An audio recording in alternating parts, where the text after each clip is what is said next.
Hello everyone.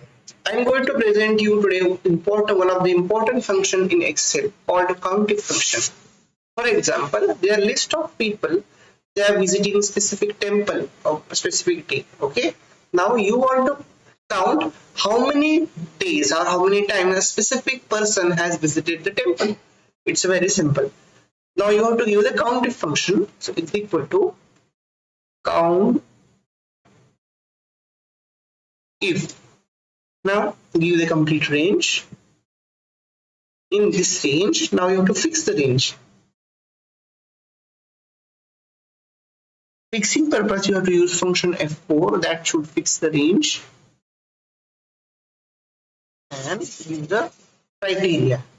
You want to see Riyansh, how many times Riyansh visited the temple. So Riyansh is coming 3 times. You can see it's very simple. You can use the same formula for multiple applications. I hope that helps to you. Subscribe to our channel to get more insights about Excel. Thank you very much.